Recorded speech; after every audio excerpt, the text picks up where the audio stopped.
हाँ जी बच्चों, अस्सलाम वालेकुम। बेटा, आज का जो हमारा आर्टिकल है इसका नेम है इलेक्ट्रोमैग्नेटिक ऑक्सीलेशंस। ठीक है। अब इस आर्टिकल की थ्योरी करने से पहले हम करेंगे इलेक्ट्रोमैग्नेटिक लफ्ज़ को समझेंगे और देखेंगे कि कैसे ये वर्ड जो है हमारे लिए बेनिफिशियल है और इसकी हमें डेरिवेशन क्यों करनी पड़ी। इलेक्ट्रोमैग्नेटिक हम स्टार्ट से करते हैं। Electro mean electricity and magnetic mean magnetism. ठीक है, मतलब मैग्नेटिक फील्ड। इसका मतलब है ऑक्सीलेशन का मतलब आपको पता है। ठीक है, मूवमेंट किसी चीज़ की, किसी चीज़ का फ़्लो हम कह सकते हैं, या इसके लिए और सादा फहम लफ्ज़ अगर आपके पास है तो काइंडली शेयर कीजिएगा मेरे से। अब ये इलेक्ट्रोमैग्नेटिक ऑक्सीलेशन का मतलब क्या है कि हम ये स्टडी करेंगे कि कैसे इलेक्ट्रिक एंड मैग्नेटिक फील्ड जो है एक जगह से दूसरी जगह तक ऑक्सीलेट करके जाती हैं। ठीक है। अब इलेक्ट्रोमैग्नेटिक ऑक्सीलेशन को स्टडी करने से पहले जो वर्ड हमारे जहन में आता है वो आता है इलेक्ट्रोमैग्नेटिक ऑक्सीलेटर्स।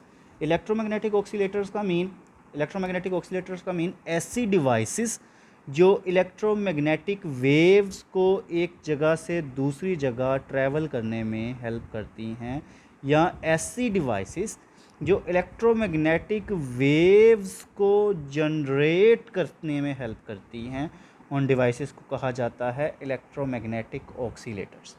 बेटा, आई रिपीट, इलेक्ट्रोमैग्नेटिक ऑक्सीलेशन ऐसी प्रोसेस है जिसमें इलेक्ट्रिक और मैग्नेटिक फील्ड कैसे एयर में एक जगह से दूसरी जगह ट्रैवल कर जाते हैं, इस चीज़ की स्टडी करेंगे। अब इन इलेक्ट्रोमैग्नेटिक वेव्स को जनरेट कैसे किया जाएगा फिज़िक्स में और इलेक्ट्रिसिटी एंड मैग्नेटिज्म में, इन डिवाइसेस को कहा जाता है इलेक्ट्रोमैग्नेटिक ऑक्सीलेटर्स। इलेक्ट्रोमैग्नेटिक ऑक्सीलेटर्स बेसिकली ऐसे होते हैं कि इनके अंदर एक इंडक्टर, ठीक है, I use the word inductor, and the second one is the capacitor. ठीक है। अब ये कोई ऐसी डिवाइसेस हैं जो इंडक्टर और कैपेसिटर की कम्बिनेशन के साथ मिलके बनी हैं, इन दोनों की कम्बिनेशन। अब ये कैसे है, सीरीज़ में जुड़े हैं, पैरेलल में जुड़े हैं, इसको बाद में देखते हैं। पहले इंडक्टर को रिवाइज कर लेते हैं। इंडक्टर एक ऐसी डिवाइस है जो एनर्जी स्टोर करती है in the form of magnetic field. ठीक है।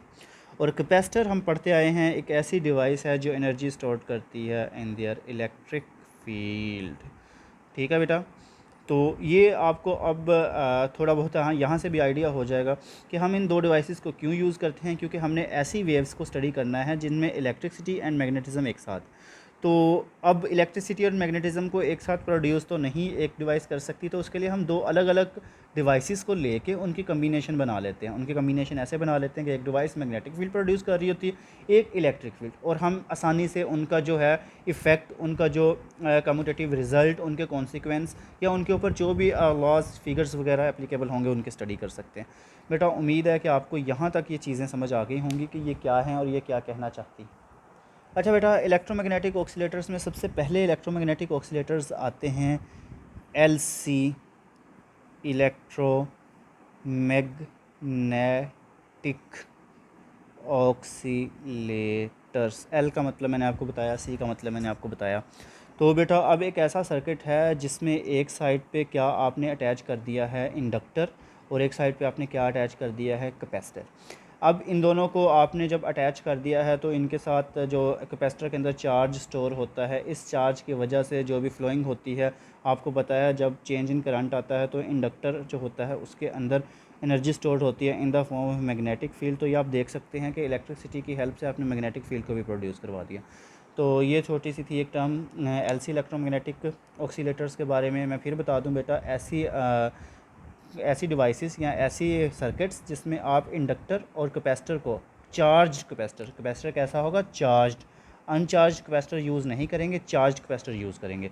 ये बेटा अगर आपको पीछे रिवाइज़ करवाया जाए तो जो कैपेसिटर होता है वो दो पैरेलल प्लेट्स के साथ जुड़ा होता है। ठीक है, इसको कैपेसिटर हम कहते हैं, पैरेलल प्लेट कैपेसिटर, और यहाँ पे कहीं पे आप एक इंडक्टर लेते हैं। ठीक, तो ये वाला जो सर्किट है ये आपके पास है एल सी इलेक्ट्रोमैग्नेटिक ऑक्सीलेटर्स। अब ये जो कैपेसिटर है बेटा, सॉरी मैंने उल्टा लिख दिया, ये जो कैपेसिटर है इसके ऊपर चार्ज मौजूद है, इसकी एक प्लेट के ऊपर पॉजिटिव चार्ज, एक प्लेट के ऊपर नेगेटिव चार्ज। ठीक है, तो यहाँ तक अगर कोई कन्फ्यूजन है तो आप लोग मुझसे पूछें बेटा। अच्छा बच्चों, इलेक्ट्रोमैग्नेटिक ऑक्सीलेशंस को हम ये भी कह सकते हैं कि the study of electric field of a capacitor and magnetic field of a inductor at the same time is called electromagnetic oscillations। मतलब ये है, या ये कह लें कि the oscillation of electric field and magnetic field. Electric field किसकी है? कैपेसिटर की। और मैग्नेटिक फील्ड किसकी है? इंडक्टर की। और ये काम हो किस सर्किट में रहा है? LC सर्किट्स में। तो ऐसी ऑक्सीलेशंस को कहा जाता है इलेक्ट्रोमैग्नेटिक ऑक्सीलेशंस।